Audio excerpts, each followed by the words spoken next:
Hi, I'm Richard Claremont. I'm a painter. I work in oil paints on canvas. That's my primary medium.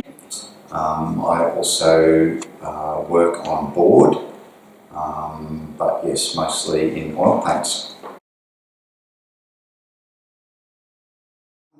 Yeah, abstraction is one of those things that I've entered into fairly late in my career, I guess, and I'm noticing that my work's becoming more and more abstract. It's almost like I'm going down a slippery slope, and it's almost hard to stop it now towards complete abstraction and simplification. I'm just always looking to take detail out of the picture rather than add it.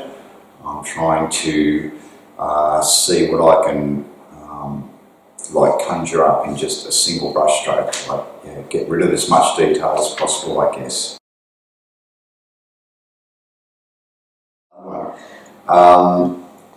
I guess just a passion for painting. I'm like a fish out of water when I'm not painting.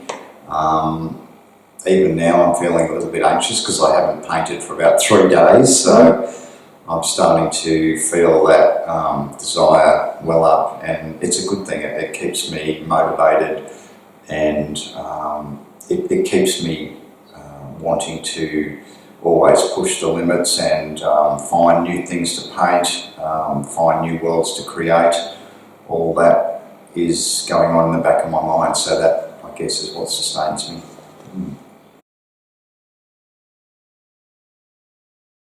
No, I'm not. I'm a self-represented artist. The formula that works best for me is where I organise and control all my own exhibitions. I will rent a space and hire people to help me with that, with the promotion, the publicity, right down to serving the drinks, all that kind of thing I organise myself. I came to the conclusion a while ago that the gallery model doesn't really fit my art practice.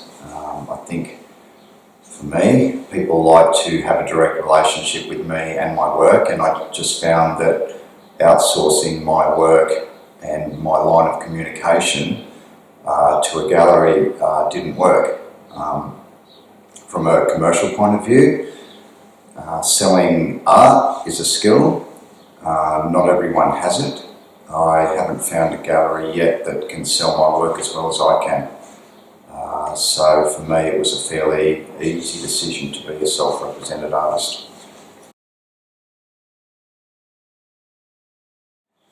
Oh, well, there's so much. I mean, if they're going out into the world to be an artist, you've got to work out what you want to do with your art, whether you want to be a hobby artist and just do it for your own pleasure, and that's fine.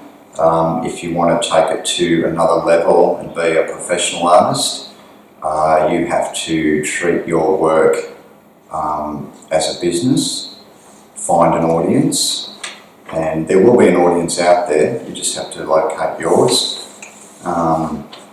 Build a strong following, and don't be too hung up on exhibiting your work until you have a good audience. There's no point having your work in a gallery for weeks on end and not having anyone looking at it, or having it not selling. That's not a good look for any artist. So if you're not confident about people turning up to your show and you don't have people coming to look who you know are buyers, it's probably a sign you're not ready to exhibit. So that's one thing. But what really underpins art practice, I think, is just getting better at your craft. It takes 10,000 hours to be an expert in anything. So keep working on getting your 10,000 hours up. Become skilled at promoting yourself. I always look at the artistic model as a sort of a three-legged stool in a way. I think there's 3 things you've got to be good at, and that's the actual art itself. That's a core thing. Practice your craft, become better at it, study other artists, find a mentor whose art you admire, so improve the actual product. Work ethic, show up for work. You've got to be consistent. You've got to treat art like a job. Like you've got to turn up in your studio and commit to painting, and you've also got to commit to following through on projects, whether that's contacting people, organising shows, making things happen. So you've got to be organised. That's the second thing. And the third thing is the ability to promote yourself. You have to be able to get your work out there in whatever platform you can, whether that's social media. If you have contacts in the art world, that's fantastic. Most of us don't, so we're starting from a standing start. But I think those three things, if you're good at those core areas, or even if you're average, you'll do really well. But if you're not good at one of them, it's kind of like the stool that's going to fall over. That's the way I look at it.